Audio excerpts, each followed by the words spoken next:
Epidural analgesia கொடுக்கும்போது caesarean section risk அதிகமாக இருக்குது அப்படின்ட்டு ஒரு மித் இருக்குது. பட் ஃபேக்ட் என்னன்னு பார்த்தீங்கன்னா கிடையவே கிடையாது. ஏன்னா எபிட்யூரல் அனால்ஜீசியா கொடுக்கும்போது pain, stress of labour, anxiety of labour குறையிறதுனால பேஷண்ட் நல்லாவே கோஆப்ரேட் பண்ணுவாங்க. ஸோ இதனால் என்ன ஆகுது அப்படின்னா லைக் ஹை ரிஸ்க் பேஷண்ட் நம்ம டெலிவரி பண்ணும்போது மெடிக்கல் ப்ராப்ளம் இருக்கும் போதும் இந்த எபிட்யூரல் அனால்ஜீசியா நல்லாவே ஹெல்ப் பண்ணும். ஸோ அப்போ சிசரியன் எதனால் ஆகுதுன்னா லேபர் பெர்சேல பிரச்சனை இருக்குது. ஃபார் எக்ஸாம்பிள் பேபியோட பொசிஷன் சரியாக இல்லை, பேபி வெயிட் ஆவரேஜோட ரொம்ப ஜாஸ்தியாக இருக்குது, லேபர் ப்ராக்ரஸ்ஸே ரொம்ப புவர் ப்ராக்ரஸ்ஸாக இருக்குது. அண்ட் சில பேருக்கு நம்ம என்ன பண்ணாலுமே ரொம்ப ப்ரொலாங்டு லேபர் போயிட்டுருக்கோம்.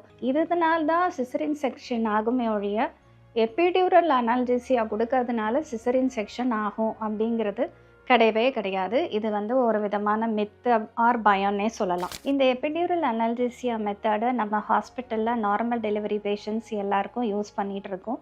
இதனால் நிறைய பேஷண்ட்ஸ் பயனடைஞ்சிருக்காங்க.